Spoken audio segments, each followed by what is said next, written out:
오늘 말씀은 에스겔 10장 9절부터 22절에 있는 말씀.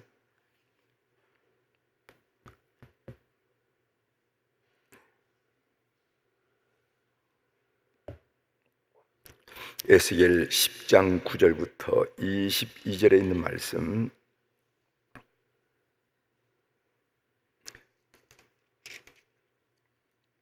이제 자셨으면 9절부터 봉독해 드리겠습니다.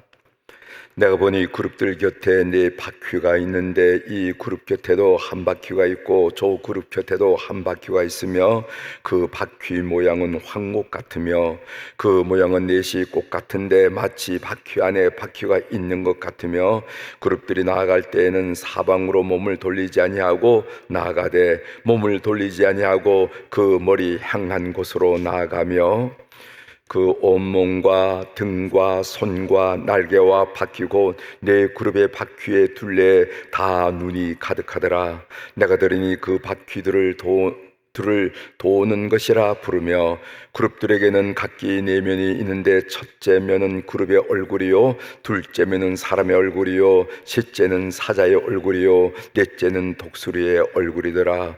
그룹들이 올라가니 그들은 내가 그발 강가에서 보던 생물이라. 그룹들이 나아갈 때에는 바퀴도 그 곁에서 나아가고 그룹들이 날개를 들고 땅에서 올라가라 할 때에도 바퀴가 그 곁을 떠나지 아니하며 그들이 서면 이들도 서고 그들이 올라가면 이들도 함께 올라가니 이는 생물의 영이 바퀴 가운데 있음이더라. 여호와의 영광이 성전 문지방을 떠나서 그룹들 위에 머무르니 그룹들이 날개를 들고 내 눈앞에 땅에서 올라가는데 그들이 나갈 때 바퀴도 그 곁에서 함께 하더라. 그들이 여호와의 전으로 들어가는 동문에 머물고 이스라엘 하나님의 영광이 그 위에 덮였더라. 그것은 내가 그발 강가에서 보던 이스라엘의 하나님 아래에 있던 생물이라. 그들이 그룹인 줄을 내가 아니라. 각기 네 얼굴과 네 날개가 있으며 네 날개 밑에는 사람의 손 형상이 있으니 그 얼굴의 형상은 내가 그발 강가에서 보던 얼굴이며 그 모양과 그 몸도 그러하며 각기 곧게 앞으로 가더라. 아멘. 22절까지 함께 읽었습니다.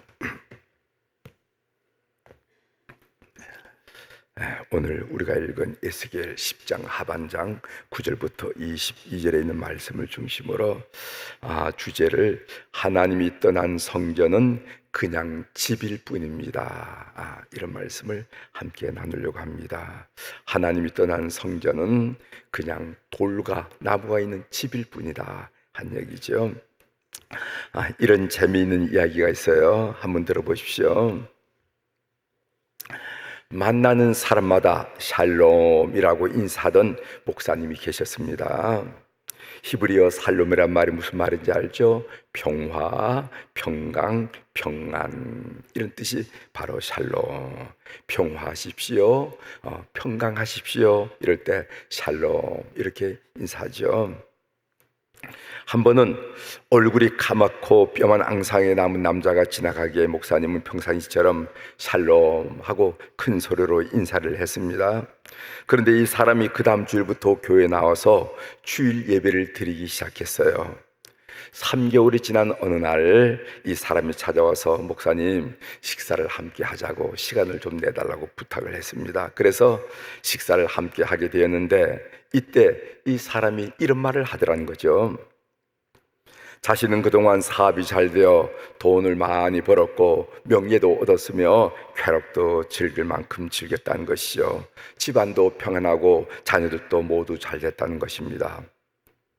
그러던 어느 날 몸이 자꾸 나른하고 기력이 떨어지더니 얼굴이 까맣게 변하더라는 겁니다. 종합병원에 가서 진료를 받아보았더니 뜻밖의 간암이라 하는 진단이 나왔다는 거지요. 손을 쓸 수 없는 말기 상태였습니다. 의사는 잘해봐야 한 3개월 정도 사실 겁니다 하고 선고를 했어요. 청천벽력 같은 소식에 아내, 자녀들까지 모두 안절부절이었습니다. 그때부터 자기 자신도 이제는 나는 죽을 놈이다, 나는 죽을 놈이다 라는 생각에 고통스러웠습니다. 그런데 목사님께서 나를 보자마자 샬롬 이렇게 말하더라는 거죠. 모두 다 나도 죽을 놈, 남들도 죽을 놈으로 생각하는데 목사님이 길에서 만나자마자 살놈 하시니 그만 정신이 번쩍 들더라는 거예요. 그래서 난 죽을 놈이 아니고 살 놈이구나 이렇게 생각하고 살아봐야 되겠다는 생각이 들자 바로 교회에 나오게 됐다는 거죠. 의사는 3개월밖에 못 산다고 했는데 살 놈이라고 생각하니까 자신감이 생기더라는 겁니다. 예배에 참석해서 먹기 싫던 약도 먹고 그리고 몸을 추스렸습니다. 나는 살 놈이야. 목사님이 살 놈이라고 분명히 말씀하셨거든.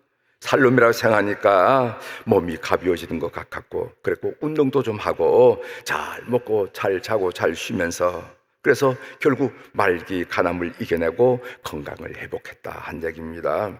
이 사람은 살놈이라 한 얘기를 문자 그대로 살놈으로 알아들은 거예요. 살놈으로. 그런데 살놈의 역사가 그 삶에 일어났던 것입니다. 살놈 소리 그대로 그 삶 속에 기적이 일어났던 것이죠. 중요한 얘기가 모든 것이 한마디 말로서 시작한다 한 얘기를 여러분들에게 말씀드리기 위해서 이 말씀을 여러분들에게 알려드리는 것입니다.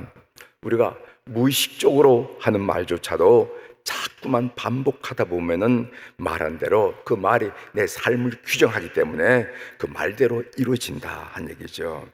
이 일을 자기 이행적 예언이라 이렇게 표현하는 겁니다. self-fulfilling prophecy, 이렇게 자기 이행적 예언이라는 거예요. 부정적인 말이 실패와 불행을 부르고 긍정적인 말이 성공과 행복을 가져온다는 것입니다. 그래서 사용하는 언어 습관을 바꾸면 그 운명도 바꾼다 한 얘기를 우리가 하기도 하고 듣기도 하는 거죠. 말한 대로 이루어진다, 말한 대로 이루어진다. 그래서 여러분 삶의 형편이 어떻게 느껴지든 간에 어떻게 판단되든 간에 항상 긍정적인 말로 여러분들이 의식하고 살아가는 여러분들이 되시길 바랍니다.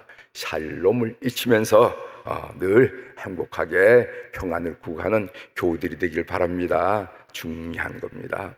우리가 자녀를 볼 때도, 손자, 손녀를 볼 때도, 우리 주변 사람을 볼 때도 항상 긍정적으로 선포하고 그렇게 살아가는 여러분이 되시길 바랍니다.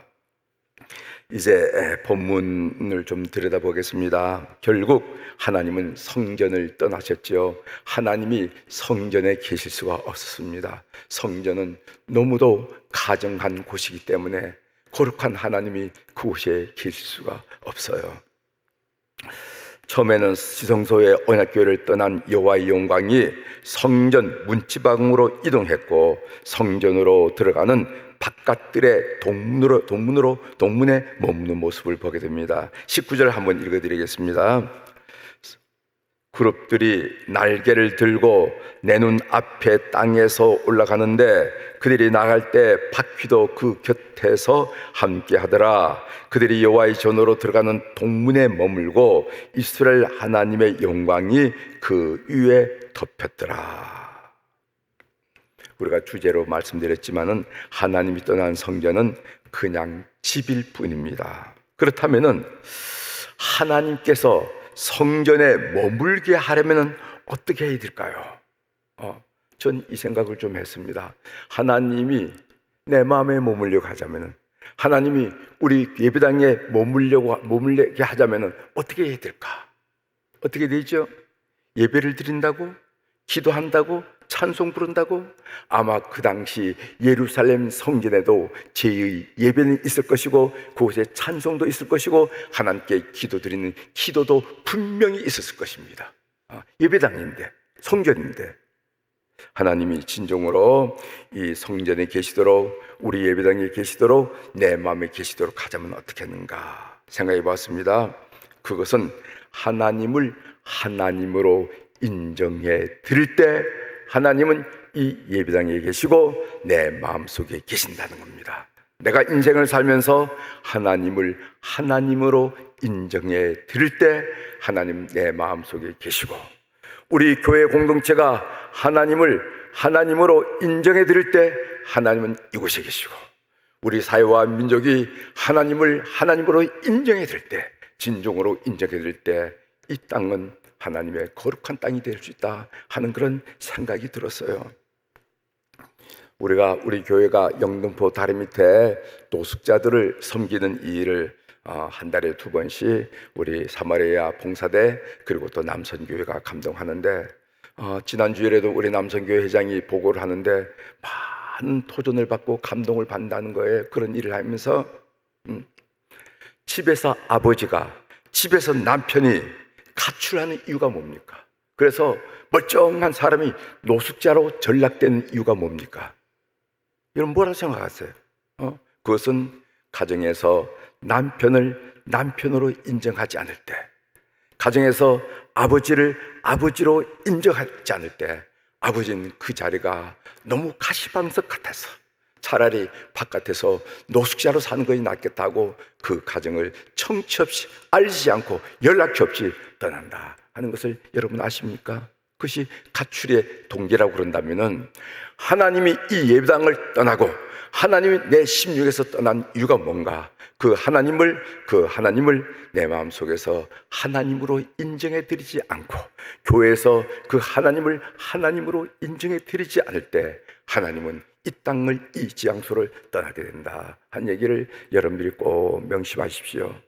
제가 하나님을 하나님으로 인정해 드린다는 구체적인 얘기를 여러분들에게 드리지는 않습니다. 여러분들 한번 생각해요. 하나님을 하나님으로 인정해, 내 입에 기도도 있고 내 입에 찬송도 있고 나는 예배도 드리는데 하나님을 하나님으로 인정하지 않단 말에 도대체 무슨 말일까? 여러분들이 깊이 생각해 보시는 이 아침이 되시길 바랍니다. 이제 본문을 좀 구체적으로 살펴보겠습니다. 11절 한번 보겠습니다. 그룹들이 나아갈 때에는 사방으로 몸을 돌리지 아니하고 나아가되, 몸을 돌리지 아니하고 그 머리 향한 곳으로 나아가며, 여기 보면은 몸을 돌리지 않고 그 머리 향한 곳으로 나아가며 하는 그런 구절이 있습니다. 역사의 흐름은 하나님의 섭리 가운데 흐릅니다. 그 어떤 것도 그 흐름을 막을 수가 없어요. 겉보기에는 여러 가지 우연이 겹쳐서 진행되는 것처럼 보이지만은 실상 그 어느 곳도 우연히 일어나는 것은 없습니다. 그 머리 향한 곳으로 나아가게 되는 것이죠. 그 다음 구절 한번 보겠습니다. 12절이죠. 그 온몸과 등과 손과 날개와 바퀴 곧 네 그룹의 바퀴의 둘레에 다 눈이 가득하더라. 여기 눈이 가득하더라 하는 말씀이세요. 이는 하나님이 온 세상을 지켜보시는 것을 의미하는 것입니다. 감찰하심을 의미하는 것입니다. 그래서 시편 139편 7절에 이런 말이죠. 이런 말씀이죠. 내가 주의 영을 떠나 어디로 가며 주의 앞에서 어디로 피하리까? 어디 가면은 주의 시선을 피할 수 있겠습니까? 그는 불가능하다는 것입니다. 높은 산 꼭대기에 간다 할지라도, 저 바다 끝에 자리를 펼지라도 다 하나님의 눈앞이라는 그 고백이 시편 139편의 고백이 아니냐 말이죠. 여러분, 창세기 39장에 보면은요, 요셉이 보디발의 아내 유혹에 맞서서 고백한 내용이 나옵니다. 보디발의 아내가 늘 얘기하죠. 이 집에 사람이 없다고 요셉을 유혹할 때 요셉이 창세기 39장 9절에서 이렇게 고백을 합니다. 이 집에는 나보다 큰 이가 없으며 주인이 아무것도 내게 금하지 아니하여서도 금한 것은 당신뿐이니 당신은 그의 아내임이라. 그리고 그런즉 내가 어찌 이 큰 악을 행하여 하나님께 죄를 지으리까? 이렇게 요셉이 고백하더란 말이죠. 보디발의 아내는 뭐라고 유혹하냐면은 여기에 보는 사람이 아무도 없습니다. 남편도 집을 떠났고 종들도 없습니다 라고 얘기하는데, 오늘 요셉은 뭐라고는 보는 사람이 없다니요. 내가 어찌 이 큰 악을 행하여 하나님께 죄를 지으리까? 하나님이 그렇게 눈을 크게 뜨고 다 지켜보고 있는데 내가 어떻게 하나님 앞에서 죄를 짓겠습니까? 하면서 도망쳐 나오는 요셉의 모습을 우리가 볼 수 있다는 것이죠. 오늘 우리 사랑 교우들이 항상 하나님 앞에서 코람되어라고 그랬죠. 하나님 앞에서 사는 여러분들이 꼭 되시길 바랍니다. 하나님 앞에서 다 하나님이 보고 계신다고, 하나님이 보고 계신다고 고백하는 여러분 되시길 바랍니다. 14절, 그들에게는 각기 내면이 있는데 첫째면은 그룹의 얼굴이요, 둘째면은 사람의 얼굴이요, 셋째는 사자의 얼굴이요, 넷째는 독수리의 얼굴이었더라 그랬어요. 그 첫째는 그룹인데 이것은 성실함을 나타내죠. 그 다음 두 번째면은 사람을 나타내는데 지혜를 상징하고, 또 사자, 세 번째면은 사자를 나타내는데 용맹을 상징하고, 그리고 마지막 넷째면은 독수리가 형상이 나오는데 이것은 민첩함을, 이거 모든 것은 하나님의 성품을 이렇게 말한 겁니다. 하나님의 성품은 성실하시고 지혜로우시고 용맹이 있고 그리고 민첩하시다. 그분이 우리가 믿는 하나님이시다 라고 고백하고 있는 것입니다. 18절 보겠습니다. 마지막 18절, 여호와의 영광이 성전 문지방을 떠나서 그룹들 위에 머무르니, 하나님이 떠난 성전은 그냥 집일 뿐입니다. 사무엘상 4장에 보면은 비나스의 아내가 해산을 해서 아이를 낳죠. 그 비나스 아내가 비나스도 죽었으니까 그 아내가 그 낳은 아이 이름을 뭐라고 짓냐면 여러분이 잘 알다시피 이갑옷 이렇게 지었습니다. 갑옷이라 하는 말은 영광이란 말이고 이는 부정어예요. 영광이 없다, 영광이 떠났다 이렇게 이야기하는 것을 보게 됩니다. 그렇습니다. 하나님이 떠나면은 그 삶에 영광이 없습니다. 하나님이 떠난 가정은 그 가정에 하나님의 영광이 없습니다. 하나님이 떠난 민족은 아무리 강성하더라도 하나님의 영광이 없다는 것이죠. 하나님이 떠나면은 그 삶에 영광이 없다. 여러분이 꼭 간직해야 될 말씀이죠. 하나님의 음성 듣기로 한마디 드리고 오늘 말씀을 마치려고 합니다. 오늘 이 에스겔 10장에 보면은 하나님이 예루살렘 성전을 떠나는데, 하나님이 예루살렘 성전을 떠날 때 그 모습이 머뭇머뭇거리고 주춤주춤 하는 모습을 보게 된다는 거죠. 마치 미련에 남아서 발걸음이 쉽게 떼지 못하는 그런 모습이 보인다는 거죠. 19절을 한번 읽어드리겠습니다. 그룹들이 날개를 들고 내 눈앞에 땅에서 올라가는데 그들이 나갈 때 바퀴도 그 겉에 함께 하더라. 그들이 여호와의 전으로 들어가는 동문에 머물고 이스라엘 하나님의 영광이 그 위에 덮였더라. 동문에 머물고 하는 단어들이 오늘 에스겔 10장에 나온 것을 보게 됩니다. 우리 같았으면은 미련 없이 확 쉽게 떠날 것 같은데 오늘 그 예루살렘 성전을 떠나는 그 하나님의 영광의 모습은 그렇지 않더라는 거예요. 자꾸만 머물고 주저하는 것 같고 머뭇거리는 것 같아 이거죠. 여러분, 이런 경우가 있었는지 모르지만은 이민 떠난 딸이 공항 출국장에 바로 들어가지 못하고 잘 가라고 손짓하는 엄마를 자꾸만 뒤돌아보는 광경, 그 마음들 여러분 상상해 보십시오. 상상할 수 있죠? 예? 상상할죠? 여러분 이제 공항에서 갈 때 잠깐 갔다가 돌아오는 여행이라면 그런 느낌이 아니지만은 상당 기간 얼굴을 못 본다. 이제 이민을 간다. 딸을 이민을 보낸다. 그럼 부모님이 이제 딸을 보내놓고 그 공항에서 이제 들어갔으니 가자 이렇게 안 되고, 또 가는 딸도 자꾸만 뒤를 돌아보면서 자꾸만 들어가라고 그런데도 불구하고 들어가지 못하고 자꾸만 뒤를 보는 그런 모습을, 출국장에 들어가지 못한 모습을 여러분 상상할 수 있죠? 저는 어제 이 본문을 읽으면서 그런 모습이 상상이 되더라고요. 이민 가는 딸이 출국장으로 쑥 들어가지 못하고 자꾸만 뒤를 보고 엄마 들어가 손짓하는 것 같죠. 그리고 바깥에서는 부모님들이 빨리 들어가라고 늦는다고 손짓하는 그 모습 사이에 오고 가는 그 생각들, 그 감정들, 그 상황들이 생각이 났다는 거죠. 그런 것처럼 하나님께서 예루살렘 성전, 그 가증한 예루살렘 성전을 떠나면서도 자꾸만 주저하고 머뭇거린다 이 말이지. 금방 훅 떠날 것 같은데 그 이유가 무엇이겠습니까? 그것은 하나님이 예루살렘 성전을 사랑하기 때문이라는 것을 알게 되죠. 하나님은 가정스러운 예루살렘을 떠나지만은 머물 수 없는 곳이기 때문에 떠나지만은 쉽게 떠나지 못한 것은 그 하나님의 사랑 때문이라는 것을 우리가 알게 됩니다. 오늘 또 우리 사랑교우들 하나님의 사랑의 깊이를 이해하고 이해서는 일어나는 여러분들이 되시기를 바랍니다. 하나님이 여러분들 향해서 결코 예민하지 않으시고 기대하시는 깊으신 사랑임을 꼭 믿는 여러분이 되시기를 바랍니다. 기도하시겠습니다.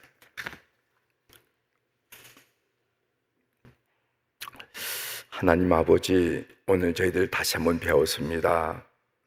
예배당이 화려하기 때문에 하나님이 머무르는 것도 아니고 우리 마음속이 무슨 대범하기 때문에 하나님이 머무르는 것이 아니라 우리가 그리고 또 예배당이 하나님을 하나님으로 인정해 드리지 못할 때 가출자리 생기는 것처럼 이 교회를, 이 예배당을 우리 마음속에서 떠난다 한 얘기를 통해서 크게 도전받았습니다. 내가 하나님을 하나님으로 인정해 드리지 못한 경우는 어떤 것인지 우리가 깊이 묵상하며 생각하면서 하나님이 늘 머무르기에 안성맞춤인 우리 마음, 하나님이 늘 머무르기에 적절하고 적당한 예배당 될 수 있도록 은혜를 베풀어 주옵소서.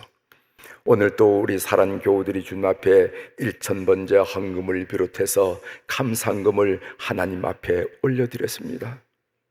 이것 또한 모든 물질, 이것은 하나님의 주권 하에 있다 하는 하나님을 인정해드리는 표현이라고 저희들이 고백드립니다.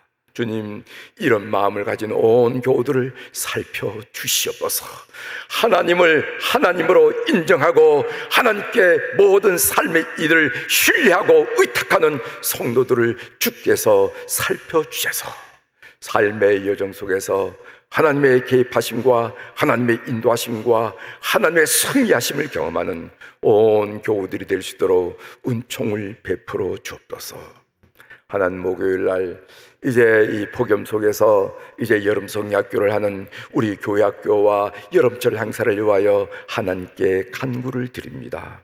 이번 금요일부터 금토일 3일 동안에 이제 우리 유초등부가 여름 성리학교를 하는데 폭염이라고 합니다. 폭염을 이길 수 있는 강건함을 우리 모든 어린들에게 허락하여 주시고, 그것보다 더 뜨거운 성령의 뜨거움을 어린 시절에 체험하며 하나님의 사람으로 세워지는 기초를 만드는 그런 은혜가 있게 도와 주시옵소서. 이제 중고등부가 수련회를 갑니다. 우리 청년부가 성육보육원에서 봉사활동을 합니다. 우리 교회가 전교인으로 14일, 15일 수련회를 갔습니다. 하나님, 예수 이름으로 모이는 집회마다, 예수 이름으로 부르는 찬양마다, 예수 이름으로 드리는 기도마다 주께서 역사하여 주셔서 영적인 변화와 회복이 있는 이번 여름철 행사가 다 될 수 있도록 은혜를 베풀어 주시옵소서. 주님이 계시하심으로 영혼의 회복을 경험하게 하시고, 주님이 다가오심으로 우리의 심령을 회복하게 하시고, 주님이 다가오심으로 우리 삶과 우리의 육체가 회복되는 것을 경험하는 놀랍고 놀라운 집회들이 일어나도록 은혜를 베풀어 주옵소서. 하나님, 목요일 날 우리나라를 위하여 기도합니다. 한미 간의 관세 문제가 아직까지 말끔하게 해결되지 않았습니다. 저런 일로 이 땅에 살아가는 많은 백성들이 마음이 무겁습니다. 주님, 이 땅의 역사는 모든 거짓의 영과 또 음란의 영과 분열의 영을 묶어주시고, 이 땅에 거룩한 성령이 놀랍게 역사하심으로 말미암아 골짜기마다 산등성이마다 사람들의 심령마다 거룩한 영의 역사가 있게 도와주시옵소서. 그래서 뭇 열방이 존경하고 흠모하고 사랑하고 담고 싶은 나라 되도록 우리 하나님 인도하여 주시옵소서. 오늘 또 하늘의 주권과 땅의 주권을 가진 우리 주님의 권세 있는 이름으로 이 새벽에 선포합니다. 내 영혼이 잘된 같이 범사가 잘되고 강건한 축복을 온 교우들이 오늘 또 폭염 가운데 누리게 도와 주시옵소서. 심령마다 감사가 충만하게 하시고 심령마다 입가에 찬양이 충만하게 하셔서 하나님의 사람으로 우뚝우뚝 세워지는 하루가 되도록 역사하여 주시옵소서. 감사드리며 예수님의 이름으로 축복하며 기도 올려옵나이다. 아멘. 하늘에 계신 우리 아버지여, 이름이 거룩히 여김을 받으시오며 나라가 임하시오며 뜻이 하늘에서 이루어진 것 같이 땅에서도 이루어지이다. 오늘 우리에게 일용할 양식을 주시옵고 우리가 우리에게 죄 지은 자를 사하여 준 것 같이 우리 죄를 사하여 주시옵고 시험에 들게 하지 마시옵고 다만 악에서 구하시옵소서.